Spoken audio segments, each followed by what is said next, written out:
இப்படி பல்வேறு சிறப்புக்குரிய மயிலாடுதுறை மாவட்டத்திற்கு தமிழ்நாட்டின் முதலமைச்சர் என்பதோடு இந்த மாவட்டத்தினுடைய மருமகன் என்கிற உரிமையோடு உங்களில் ஒருவனாக நான் இங்கே வந்திருக்கிறேன். இன்று மட்டும் 48 கோடியே மதிப்பிலான புதிய திட்டப்பணிகளுக்கு அடிக்கல் நாட்டியும் திட்டப்பணிகளை திறந்து வச்சும் 54,461 பேருக்கு நலத்திட்ட உதவிகள் வழங்க இருக்கிறேன். இந்த அரசு விழாவை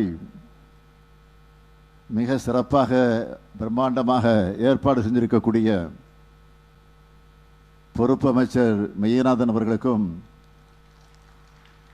சட்டமன்ற உறுப்பினர் நிவேதா முருகன் அவர்களுக்கும் எனது பாராட்டுக்கள், வாழ்த்துக்கள். நம்ம திராவிட மாடல் ஆட்சி அமைஞ்ச மிக குறுகிய காலத்தில் ஏற்பாடு செய்யப்பட்டு உலக செஸ் வீரர்கள்லாம் பாராட்டின 44வது செஸ் ஒலிம்பியாட் போட்டிகளை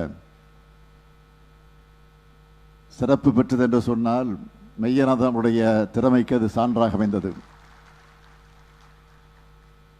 புதுக்கோட்டை சொந்த மாவட்டமாக இருந்தாலும் பொறுப்பெடுத்துக்கிட்டு இந்த மயிலாடுதுறை மாவட்டத்தை சொந்த மாவட்டமாக கருதி சிறப்பாக உழைத்து கொண்டிருக்கிறார்.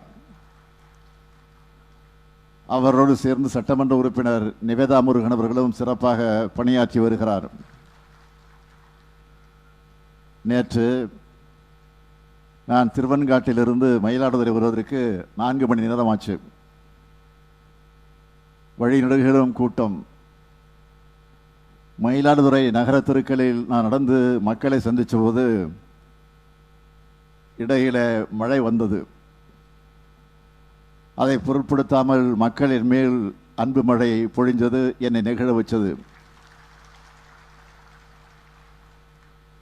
அதேபோல் இந்த நிகழ்ச்சி சிறப்பாக ஏற்பாடு செஞ்சிருக்கக்கூடிய மாவட்டத்தினுடைய ஆட்சியர் திரு ஸ்ரீகாந்த் அவர்களுக்கும் அவருக்கு துணை நின்ற மாவட்ட அரசு அலுவலர்களுக்கும் என்னுடைய வாழ்த்துக்களையும் பாராட்டுக்களையும் நான் தெரிவிக்க விரும்புகிறேன். நம்முடைய திராவிட மாடல் அரசோட இலக்கு எல்லோருக்கும் எல்லாம், அனைத்து மாவட்டங்களுக்கும் சீரான வளர்ச்சி. அதனால தான் ஒவ்வொரு மாவட்டத்திற்கும் பார்த்து பார்த்து மக்களுடைய கருத்துக்களை கேட்டு கேட்டு ஏராளமான திட்டங்களை நிறைவேற்றிக்கிட்டு இருக்கோம். கடந்த 4 ஆண்டு திராவிட மாடல் ஆட்சியில் நம்ம மயிலாடுதுறை மாவட்டத்துக்கு மட்டும் 7,420 கோடியில் 6,679 வளர்ச்சி பணிகளும் 2,000 கோடியில் நலத்திட்ட உதவிகள் என மொத்தம் 9,537 கோடியில் மதிப்பிலான திட்டங்கள் உதவிகள் வழங்கப்பட்டுள்ளது. அதில் மிக முக்கியமானவற்றை மட்டும் சிலவற்றை மட்டும் நான் சொல்லணும்னா, மாவட்ட ஆட்சியர் அலுவலகம், மயிலாடுதுறை வரதாச்சாரியார் பூங்காவில் மூவலூர் ராமாமிர்தம் அம்மையாருடைய பெயரில் மூவலூர் ராமாமிர்தம்மையாருடைய சிலை, தமிழில் முதல் நாவல் எழுதிய மாயூரம் முன்சிப் வேதநாயகம் அவர்களுக்கு அரங்கம் கட்டிட இருக்கிறோம். அரங்கம் கட்டி இருக்கிறோம். சீர்காழியில் தமிழிசை மூவர் மணிமண்டபத்தில் போட்டித் தேர்வுக்கு தயாராகக்கூடிய மாணவர்கள் படிக்க 13 லட்சம் ரூபாய் மதிப்பீட்டில் அடிப்படை வசதிகளை செஞ்சிருக்கோம். 500 கோடி ரூபாய் மதிப்பீட்டில் சாலை பணிகள், குடிநீர் பணிகள், குடிநீர் வசதிகள், புதிய கட்டடங்கள்னு 4911 பணிகளை செஞ்சிருக்கிறோம். செம்பனார் கோவிலில் மதானத்தில் அரசு கால்நடை மருத்துவ கட்டடம் கட்டியிருக்கிறோம். சீர்காழியில் கால்நடை மருத்துவமனை கட்டி அதை பயன்பாட்டுக்கு ஒப்படைத்திருக்கிறோம். பூம்புகார் சுற்றுலா வளாகம் மேம்படுத்தப்பட்டு வருது. பூம்புகார் கல்லூரிக்கு வகுப்பறைகள் கட்டக்கூடிய பணியும் திருவெண்காடு பள்ளிக்கு அடிப்படை வசதிகளும் அமைக்கிற பணியும் நடந்து கொண்டிருக்கிறது. 8 நிரந்தர நேரடி நெல் கொள்முதல் கிடங்குகள் அமைச்சிருக்கிறோம். 10 உலர்களங்களை அமைச்சிருக்கிறோம். நெடுஞ்சாலைத்துறை சார்பில் 241 கிலோமீட்டர் தூரத்துக்கு சாலைகளை போட்டிருக்கிறோம். பேரூராட்சி துறைகள் சார்பில் 72 கோடி ரூபாய்க்கு திட்டப்பணிகள் நடந்து கொண்டிருக்கிறது. சீர்காழி ஒன்றியத்திற்குட்பட்ட 7 ஊராட்சிகளில் கொள்ளிடம் கூட்டு குடிநீர் திட்டப்பணிகளை முடிச்சிருக்கிறோம். 200 கிராமங்கள் பயனடையக்கூடிய வகையில் 19 மினி பஸ்கள் விடப்பட்டிருக்கு.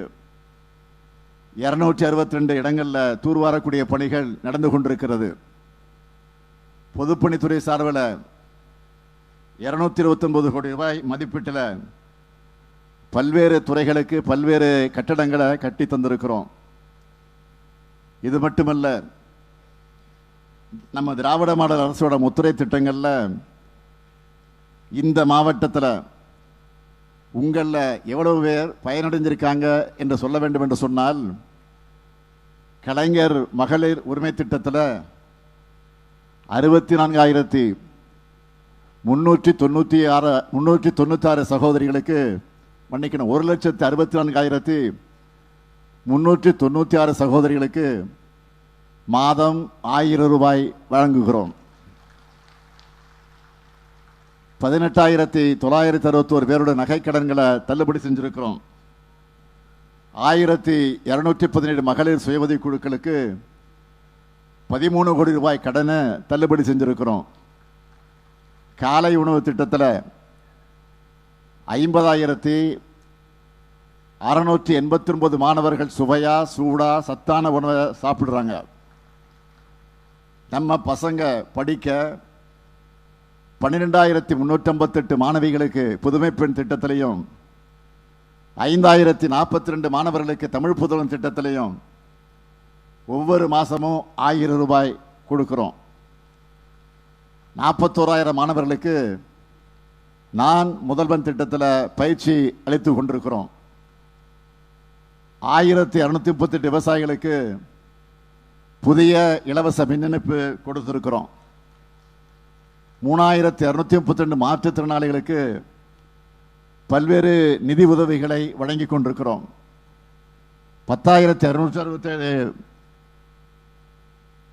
வீட்டுமனை பட்டாக்கள் வழங்கப்பட்டிருக்கிறது.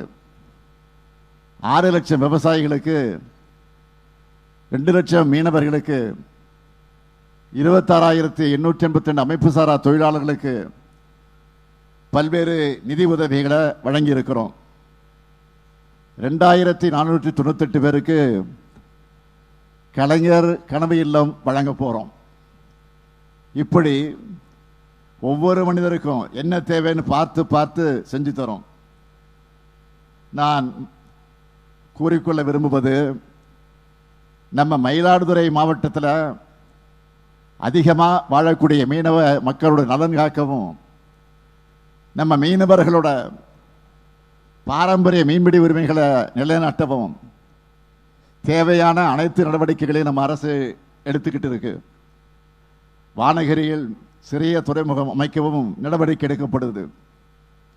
இலங்கை கடற்படையால் தமிழ்நாட்டு மீனவர்களுக்கு ஏற்படுகிற இன்னல்களுக்கு நிரந்தர தீர்வா கச்சத்தீவை மீட்க வேண்டும் என்று நான் பிரதமரை சந்திக்கும் போதெல்லாம் கோரிக்கை வைத்துக் கொண்டிருக்கிறேன். கடந்த ஏப்ரல் 2ஆம் தேதி சட்டமன்றத்தில் மீண்டும் தீர்மானத்தை நிறைவேற்றி இருக்கிறோம். அது மட்டுமல்ல, இலங்கை சிறையில் வாடுகிற நம்முடைய மீனவர்களையும் அவங்களுடைய படகுகளை மீட்க வேண்டும் என்று ஒன்றிய அரசை தொடர்ந்து வலியுறுத்தி கொண்டிருக்கிறோம். தமிழர்கள் மீதோ தமிழ்நாட்டு மீனவர்கள் மீதோ கொஞ்சமும் அக்கறை இல்லாத ஒன்றிய பாஜக அரசு கச்சைத்தீவை தாரை வார்த்தது யாருன்னு அவர்கள் அரசியல் மட்டும்தான் செஞ்சுக்கிட்டு இருக்கிறாங்க. இன்னொரு நாட்டோடு ஒப்பந்தம் போடுவது என்பது ஒன்றிய அரசினுடைய அதிகாரத்தில் இருக்கு. 10 ஆண்டுகளுக்கு மேல பாஜக தான் ஒன்றியத்தில் ஆட்சி செஞ்சுக்கிட்டு இருக்கு. இதுவரையில கச்சத்தீவை மீட்க அவர்கள் எடுத்த நடவடிக்கை என்ன? குறைந்தபட்ச தமிழ்நாட்டு மீனவர்களை இலங்கை அரசாங்கம் கைது செய்வதையாவது அவர்கள் தடுத்திருக்கிறார்களா? இல்லை. படகுகளை மீட்க முயற்சி செஞ்சிருக்கிறாங்களா? அதுவும் கிடையாது. சமீபத்தில் இலங்கை வெளியுறவுத்துறை அமைச்சர் என்ன பேசியிருக்கிறார்? கச்சத்தீவு என்பது கடல் பகுதியில் தமிழ்நாட்டு மீனவர்கள் அத்துமீறி நுழைகின்றனர். கச்சத்தீவை ஒருபோதும் விட்டுத்தர மாட்டோம்னு இலங்கை வெளியுறவுத்துறை அமைச்சர் பேசியிருக்கிறார். இதுக்கு வெளியுறவுத்துறை அமைச்சர் ஜெய்சங்கர் என்ன பதிலளித்திருக்கிறார்? தயவுசெய்து நீங்க சிந்திச்சு பார்க்கணும். இதுவரை இல்லை. ஆக எங்களுடைய தொடர் கோரிக்கை, பிரதமர் இதில் தலையிட்டு நேரடியாக தலையிட்டு இந்த பிரச்சனைக்கு முற்றுப்புள்ளி வைக்க வேண்டும் என்று நாம் தொடர்ந்து சொல்லுகிறோம். அதற்கு தமிழ்நாடு அரசும் திராவிட முன்னேற்ற கழகமும் தொடர்ந்து போராட்டம். இதை மீனவ சகோதரர்களுக்கு நான் உறுதியோடு தெரிவிக்க விரும்புகிறேன். மயிலாடுதுறை மாவட்டத்துக்கு வந்துட்டு உங்களுக்கு தேவையானதை கேட்டுட்டு அறிவிப்புகளை செய்யாமல் நான் இருக்க முடியுமா? அப்படி செய்யாமல் நான் இங்கிருந்து போக முடியுமா? நீங்கள் விட்டாலும் நானாவது மனம் வந்து போவேன்னா முடியாது. அதனால் மாவட்டத்துக்கான 8 புதிய அறிவிப்புகளை இந்த நிகழ்ச்சியின் வாயிலாக நான் அறிவிக்க விரும்புகிறேன்.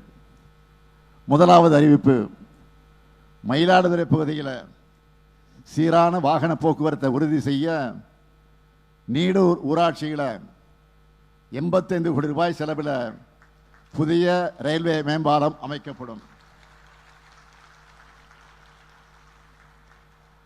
இரண்டாவது அறிவிப்பு, சுற்றுலா பயணிகள் அதிகமாக பயன்படுத்துகிற தரங்கம்பாடி மங்கநல்லூர் ஆடுதுறை சாலை 45 கோடி ரூபாய் மதிப்பீட்டில் இருவழிச்சாலையாக மேம்படுத்தப்படும். மூன்றாவது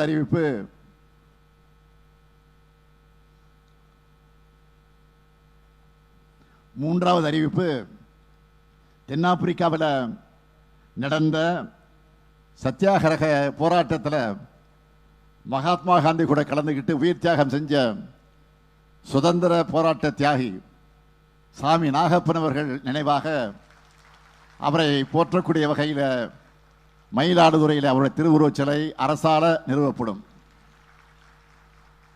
நான்காவது அறிவிப்பு, குத்தால நகரத்தில் பாயக்கூடிய குத்தாலம் வாய்க்கால் 7 கோடி ரூபாய் செலவில் புனரமைக்கப்பட்டு மேம்படுத்தப்படும்.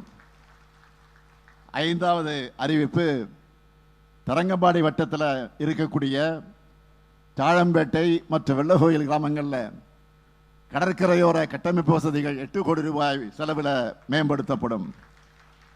ஆறாவது அறிவிப்பு, சீர்காழி நகராட்சிக்கு 5 கோடி ரூபாய் செலவில் புதிய நகராட்சி அலுவலகம் கட்டித்தரப்படும். மீனவர்களுக்கு அவர்களை பொறுத்தவரையில் சீர்காழி வட்டம் திருமுல்லை வாசல் மீனிறங்கு தரத்திலே மேற்கல் சுவர் நீட்டிப்பு மற்றும் தூர்வாறுதல் பணி மேற்கொள்வது குறித்து சென்னையில் உள்ள இந்திய தொழில்நுட்ப கழகம் மூலமாக ஆய்வு மேற்கொள்ள துறை அமைச்சருடைய அறிவிப்பின்படி நடவடிக்கை எடுக்கப்பட்டுள்ளது. ஆய்வின் அடிப்படையில் இந்த மேம்பாட்டு பணிகள் நிச்சயம் மேற்கொள்ளப்படும். அடுத்து 7வது அறிவிப்பு, சீர்காழி வட்டத்தில் உள்ள பூம்புகார் மீன்பிடி துறைமுகத்தில் 4 கோடி ரூபாய் மதிப்பீட்டில் தூர்வார பணி மேற்கொள்ளப்படும். 8வது அறிவிப்பு, சீர்காழி நகராட்சியில் இருக்கக்கூடிய தேர் கீழ வீதி, மேல வீதி, தெற்கு வீதி மற்றும் வடக்கு வீதி ஆகிய இடங்களில் இருபுறமும் மழைநீர் வடிகாலோடு கூடிய சாலை மேம்பாட்டு பணிகள் 8 கோடி ரூபாய் செலவில் மேற்கொள்ளப்படும். இந்த அறிவிப்புகள் எல்லாம் நிச்சயம் விரைவில் செயல்பாட்டுக்கு வரும். நேற்று சிதம்பரத்தில் உங்களுடன் ஸ்டாலின் சிறப்பு முகாமை தொடங்கி வச்சிருக்கிறேன். தமிழ்நாடு முழுக்க நகரங்கள் கிராமங்கள்னு ஆங்காங்கே முகாம்களை அமைச்சு 46 சேவைகளை வழங்குகிறோம். தமிழ்நாட்டின் கடைகோடி மக்களுக்கும் அரசு துறையினுடைய சேவைகள் திட்டங்களை அவங்க வசிக்கக்கூடிய பகுதிகளுக்கு அங்கே போய் வழங்குவதுதான் உங்களுடன் ஸ்டாலின்கிற திட்டத்துடைய நோக்கம். இதில் மிக முக்கியமானது என்னன்னு கேட்டிங்கன்னா, கலைஞர் மகளிர் உரிமை தொகை. எனது அன்புக்கும் பாசத்துக்கும் உரிய தாய்மார்கள் சகோதரிகள் 1,14,00,000 பேருக்கு இதுவரை மாதம் 1000 ரூபாய் உரிமை தொகையாக தரப்பட்டு வருது. இதில் தகுதியுள்ள சிலருக்கு கிடைக்கலன்னு கோரிக்கைகள் தொடர்ந்து வந்தது. தகுதியுள்ள யாருக்கும் உரிமை தொகை கிடைக்காம போயிடக்கூடாதுன்னு அதில் நான் கவனமாக இருந்தேன், உறுதியாக இருந்தேன். இந்த திட்டத்தை அறிவித்த உடனே இதை பார்த்து பயந்து போய் எதிர்க்கட்சி தலைவர் பழனிசாமி அவர்கள் இந்த திட்டத்தை பற்றி அவதூறுகளை பரப்ப தொடங்கி இருக்கிறார். அவரே போதும், இந்த திட்டத்தில் எத்தனை சேவை இருக்கு, என்னென்ன செய்ய போறோம் அப்படிங்கிறது சொல்லியிருக்காரு. மொத்தத்தில் விமர்சனம்ங்கிற பெயரில் நமக்கு விளம்பரத்தை எடப்பாடி பழனிசாமி செய்து கொண்டிருக்கிறார். அதற்காக நன்றி. ஆனால் இந்த திட்டத்தை அவரால் தாங்கிக் கொள்ள முடியல. அதனால தான் வாய்க்கு வந்தபடியெல்லாம் பேசுகிறார். தேர்தலுக்கு முன்னாடியே ஊரா போய் ஒரு பெட்ஷீட்டை போட்டு உட்கார்ந்து மனு வாங்கினார ஸ்டாலின். அதெல்லாம் என்ன ஆச்சுன்னு அதிமேதாவி மாதிரி பேசுறாரு. சொல்றேன், பெட்ஷீட் போட்டு வாங்கின மனுக்களை எக்ஸல் ஷீட்டுகளாக மாற்றி மனுக்களை ஒர்க் ஷீட்டாக மாற்றி தீர்வு கண்டிருக்கிறோம். அது தெரியாம 4 வருஷமா குடும்பத்தோட ஸ்டாலின் இருந்தாரு சொல்றாரு. என் குடும்பத்தை பொறுத்த வரைக்கும் தமிழ்நாட்டு மக்கள் தான், என்றும் அவங்களோட தான் இருப்பேன், இருக்கிறேன், இருந்தே தீருவேன். அதில் எந்த மாற்றம் கிடையாது. உங்களுடைய ஸ்டாலினை பொறுத்த வரைக்கும் உங்களுடன் ஸ்டாலின் திட்டத்திற்காக வீடு வீடாக போகிறோம். அவருடைய கட்சியை சார்ந்தவங்க குடும்பத்திலேயே விசாரிச்சு பார்க்கட்டும். கட்சி வேதம் பார்க்காம தமிழ்நாட்டு மக்களை தன் குடும்பமாக நினைக்கிற ஆட்சி தான் இந்த ஸ்டாலினுடைய ஆட்சி. மகளிர் உரிமை தொகை உள்ளிட்ட எல்லா திட்டங்களும் அதிமுக குடும்பங்களை சார்ந்த மகளிருக்கும் போய் சேருது. மறுக்க முடியுமா? அதிமுக ஆட்சி செஞ்ச 10 வருஷமா தமிழ்நாட்டின் நிர்வாகத்தை சீர்குலைச்சு சின்னாபின்னமாக்கி வச்சிருந்தாங்க. அதை சரி பண்ணி 1000 ரூபாய் வழங்குவோம்னு அறிவித்தோம். திமுகவில் 1000 ரூபாய் தர முடியாது, அந்த ஆட்சி வந்தாலும் தர முடியாது என்று அப்பவும் சொல்லுகிறார். ஆட்சிக்கு வந்த பிறகு சொன்னார். ஒரு அவதூறை பரப்பினார். நான் சொன்னேன், சொன்னதை செய்வோம், செய்வதைத்தான் சொல்வோம் என்று வாழக்கூடிய நம் நெஞ்சில் வாழக்கூடிய கலைஞருடைய மகன் நான். அதை உறுதியாக செய்வேன், சொன்னபடி கொடுத்தோம். மாதந்தோறும் மகளிர் உரிமை தொகை கரெக்டா அக்கௌண்ட்ல வந்து விழுந்துட்டு இருக்கு. இப்போ தேதி மாறாம நாள் தவறாம வந்துகிட்டு இருக்கு கரெக்டா. அது மட்டுமல்ல, பேருந்துல கட்டணமில்லாத விடியல் பயணம் மூலமா மாசம் 800 ரூபாய்க்கு மேல மகளிரால சேமிக்க முடியுதுன்னு சொல்றாங்க. இந்த 2 திட்டமும் பெண்களுடைய பொருளாதார சமூக விடுதலைக்கு அடிப்படையாக அமைஞ்சிருக்கு. திராவிட மாடல் அரசினுடைய 4 ஆண்டு ஆட்சியில் இதுபோல பல திட்டங்களின் பயன்களை எல்லாம் என்னால் சொல்ல முடியும். பழனிசாமி தன்னுடைய 4 ஆண்டு ஆட்சியில் என்ன செஞ்சாரு? இதே மயிலாடுதுறையில் நாம் சிலை அமைச்சிருக்கக்கூடிய மூல ராமாமிர்தம் பெயரிலான ஏழை பெண்கள் திருமண உதவி திட்டத்தை 2018ஆம் ஆண்டோடு நிறுத்தினவர் தான் பழனிசாமி. மாணவர்களுக்கான லேப்டாப் திட்டத்தை நிறுத்தினவரும் அவர்தான். அவரு எனக்கு டாட்டா பை பை சொல்றாராம். மாண்புமிகு பழனிசாமி பழனிசாமி அவர்களே, 2019ஆம் ஆண்டிலிருந்து தமிழ்நாட்டு மக்கள் தொடர்ச்சியா உங்களுக்கு டாடா பை சொல்லிட்டு தான் இருக்காங்க. இந்த தேர்தலில் உங்களுக்கு நிரந்தரமா குட் பை சொல்லிட்டு போறாங்க. மக்கள் இனி ஒருபோதும் உங்களை நம்ப போறதில்லை. அட ஏன் உங்க கட்சிக்காரங்களை தேர்தல் களத்தில் உங்களை நம்ப தயாரா இல்லை. ஒரு காமெடியில வரும், ஒரு திரைப்படத்தில் வரும், அதுக்கெல்லாம் நீ சரிபட்டு வரமாட்ட. அந்த மாதிரி அவங்க ஒரு முடிவுக்கு வந்துட்டாங்க. இதை தெரிஞ்சுக்கிட்டு போலியா ஒரு பிம்பத்தை உருவாக்க ஒரு படம் இருக்கு. படத்தினுடைய பேர் தெரியும் உங்களுக்கு, சுந்தரன் டிராவல்ஸ்னு. அந்த மாதிரி பஸ்ஸை எடுத்துக்கிட்டு கிளம்பிட்டார். இப்போ அந்த பஸ்ஸில் இருந்து புகை வர்ற மாதிரி இப்போ ஒரு வாயிலிருந்து பொய்யும் அவதூறுமா வந்துகிட்டு இருக்கு. மக்கள் உங்களை நம்ப தயாரா இல்லை. விரக்தியில் என்ன பேசுறதுன்னு தெரியாம தமிழ்நாட்டு மக்களால் உங்க மேலேயே குற்றச்சாட்டு வைக்கிறார், உங்களை கொச்சைப்படுத்துகிறார். என்னன்னா 1000 ரூபாய்க்கு ஏமாந்துட்டீங்களே, 1000 ரூபாய்க்கு நீங்க ஏமாந்து போயிட்டீங்களே அப்படின்னு ஒவ்வொரு பிரச்சார கூட்டத்தையும் தாய்மார்களை பார்த்து பேசுறாரு. மக்கள் ஏமாறல, பாஜகவை நம்பி நீங்க தான் ஏமாந்து போயிருக்கீங்க. உங்க சுயநலத்துக்காக, உங்க குடும்பத்தினரை ரைடிலிருந்து காப்பாற்றுறதுக்காக அதிமுகவையே டெல்லியில் போய் அமித்ஷா கிட்ட அடமானம் வச்சுட்டு வந்திருக்கிறீங்க. 3 காரு 4 காருன்னு மாதிரி அமித்ஷா வீட்டு கதை தட்டின கதையை பற்றி தம்பி உதயநிதி தான் முதல்ல எடுத்து பேசினார். நீங்க என்ன சொல்றீங்க? அமித்ஷா வீட்டுக்கு அதை தட்டா என்ன தப்பு அப்படின்னு வெட்கமில்லாம கேட்குறீங்க. யாருக்காக தட்டினீங்க? உங்க குடும்பத்தை ரைடிலிருந்து காப்பாற்ற உங்க கட்சியை அடமானம் வைக்கத்தானே தட்டினீங்க. பாஜக கூட்டணியால தான் 2021 சட்டமன்ற தேர்தலில் நாங்க தோற்று போனோம்னு நீங்களும் சொன்னீங்க. உங்க கட்சிக்காரங்களை வெளிப்படையா சொன்ன பிறகும் அதே கட்சியோடு கூட்டணி வச்சிருக்கிறீங்களா? அதுக்கு பேர் தான் குடும்ப பாசமா? உங்க குடும்பத்தை காப்பாற்ற கோடிக்கணக்கான தொண்டர்களை கொண்டிருக்கக்கூடிய இந்த கட்சியை டெல்லியோட சதுரங்க வேட்டையில சிக்கி அடமான வச்சிட்டீங்க. உங்க சொந்த கட்சிக்காரங்களை நம்பாத நிலையில தமிழ்நாட்டு மக்கள் நம்பி ஏமாற தயாராக இல்லை.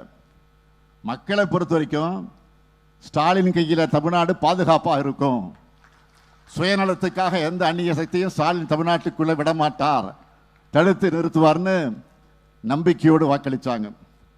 அந்த எதிர்பார்ப்பை, நம்பிக்கையை உண்மையா உழைச்சி இந்த 4 ஆண்டு காலத்தில் நான் காப்பாற்றி இருக்கிறேன். வளர்ச்சியில் முதல் மாநிலம் தமிழ்நாடு தான். உங்க ஓனரான ஒன்றிய பாஜக அரசினுடைய அந்த கணக்கே சொல்ற அளவுக்கு தமிழ்நாட்டை நாங்கள் இன்றைக்கு உயர்த்தி காட்டியிருக்கிறோம். உறுதியோடு சொல்றேன், அடுத்து அமைய போறதும் திராவிட மாடல் ஆட்சி தான். திராவிட மாடல் 2.0வும் இணையற்ற ஆட்சியா, இந்தியாவிலே தலை சிறந்த ஆட்சியாகத்தான் இருக்கும் இப்பொழுதே உறுதியளிக்கிறேன். மயிலாடுதுறை மாவட்ட மக்கள் மூலமா தமிழ்நாட்டு மக்கள் அனைவருக்கும் என்னுடைய வேண்டுகோளாக, உங்களை காக்கக்கூடிய நம்முடைய அரசை நீங்கள் காக்க வேண்டும் என்று கேட்டு, இந்த இனிய சிறப்பான மாநாடு போல் நடைபெறக்கூடிய இந்த நிகழ்ச்சியில் உங்கள் அனைவரையும் சந்திப்பதில் மீண்டும் உங்களில் ஒருவனாக இருந்து நன்றி கூறி விடைபெறுகிறேன். நன்றி, வணக்கம். உடனுக்குடன் செய்திகளை தெரிந்து கொள்ள சன் நியூஸ் பெல் ஐகானை கிளிக் பண்ணுங்க.